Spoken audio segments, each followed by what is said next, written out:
آپ نے بات کی اداروں کی، اس وقت تو ملک میں جو چیف جسٹس آف پاکستان ہے ان کا تعلق بلوچستان سے ہے، تو آپ کو چیف جسٹس قاضی فائز عیسیٰ سے کوئی امید نہیں کہ وہ آپ کو انصاف دے سکتے ہیں، یا آپ ان سے کوئی اپیل نہیں کرنا چاہتے؟ ہمیں افسوس ہوتا ہے. دیکھیں تعلق کے بیسس پہ اگر دیکھا جائے تو اس ملک کا وزیر اعظم بھی آج جو ہے نا بلوچستان کا ہے، وزیر داخلہ بھی بلوچستان کے ہے. لیکن یہاں پہ میرے خیال سے دو لکیریں ہیں، ایک ظالم کا ہے، ایک مظلوم کا ہے. جو بھی ظالم کی لائن میں جاتا ہے وہ اسی پروپیگنڈے کا شکار ہوتا ہے. اور ہمارے چیف جسٹس جو ہیں ان سے ہمیں بہت سی امیدیں تھیں، لیکن مجھے آج افسوس سے کہنا پڑتا ہے جس طرح آج پاکستان میں جو ہے نا آپ کو اگر جو ہے نا سیاست کرنی ہے، آپ کو وزیر بننا ہے، تو آپ جب تک وزارت میں نہیں آتے تب تک آپ اینٹی اسٹیٹ نیریٹو لے کر آتے ہیں، کیونکہ وہ اس سے آپ کو پذیرائی ملتی ہے، لوگ آپ کو جو ہے نا فالو کرنے لگتے ہیں. لیکن جیسے ہی آپ اقتدار میں آ جاتے ہیں تو آپ پھر اسی اسٹیٹ کے بیانیوں کو لے کر جاتے ہیں. جسٹس فائز عیسیٰ صاحب، میں آپ سے یہی کہنا چاہتی ہوں کہ آپ نے ہر چھوٹے بڑی چیز پر جو ہے نا از خود نوٹس لیا، آپ نے ہر چھوٹے بڑی چیز پر فیصلے کیے. تو کیا آپ کو اتنا بڑا انسانی المیہ بلوچستان میں ہو رہا ہے، لوگوں کی لاشیں پھینکی جا رہی ہیں، آپ کے ادارے پھینک رہے ہیں، آپ کے اداروں، آپ کی ہی ہائی کورٹ میں جو ہے نا بلوچ لاپتہ افراد کی کمیٹی بنائی گئی ہے، آپ کی ہائی کورٹ میں جو ہے نا سینکڑوں ایسے کیسز ہیں بلوچ لاپتہ افراد کی جن کے پروڈکشن آرڈرز جاری کیے گئے ہیں، لیکن ان کو ابھی تک رہا نہیں کیا گیا ہے. تو آپ کو نہیں لگتا ہے کہ آپ بے اختیار ہیں؟ آپ کو نہیں لگتا ہے کہ آپ نے جو کوٹ پہنا ہوا ہے اور آپ نے جو اوتھ لیا ہوا ہے وہ اوتھ کوکلی ہے؟ آپ کے ادارے جو ہے نا، میں آپ سے یہی سوال کرنا چاہتی ہوں کہ آج تک آپ کے اداروں نے بلوچ لاپتہ افراد کے پروڈکشن آرڈرز پر ابھی تک کیوں عمل درآمد نہیں کیا ہے؟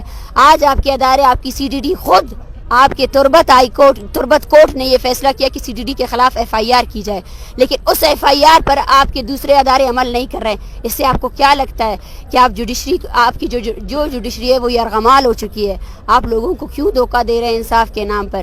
اور اگر آپ نے اسٹیٹ کا ہی ساتھ دینا ہے، آپ نے اگر ظالم کا ہی ساتھ دینا ہے، تو پھر یہ مظلوموں کے ساتھ دینے کا یہ جو آپ نے ڈرامہ رچایا ہوا ہے، یہ کیوں رچایا ہوا ہے؟ کیوں لوگوں کو ایک آسرا دیتے ہیں کہ یہاں کوئی قانون ہے، یہاں کوئی عدالت ہے؟ کوئی قانون نہیں ہے، کوئی عدالت نہیں ہے. وہ ہزاروں لوگ ہیں جن کے کیسز آپ کی عدالتوں میں چل رہے ہیں، آپ ان کو تو رہا نہیں کر سکتے. لیکن جو لوگ ہمارے مارچ میں شامل ہوئے، آپ کی عدالتوں نے جو ہے نا ان پر FIR درج کی، عورتوں پر FIR درج کی. کہ آپ لوگوں نے یہ نعرہ کیوں لگایا کہ یہ جو دہشت گردی ہے؟ کیوں ہم نعرے نہیں لگائے؟ آئیں، آپ کے فورسز جو ہے نا دہشت گردی میں ملوث ہے. یہ بلوچ کا کہنا نہیں ہے، یہ انٹرنیشنل اداروں کا کہنا ہے.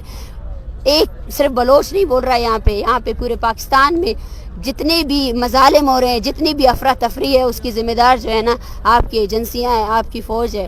خدا را اپنے لیے مطلب یہ عمارتیں جو آپ نے بنائی ہوئی ہیں ان کو اختیار دار بنانے کے لیے کریں.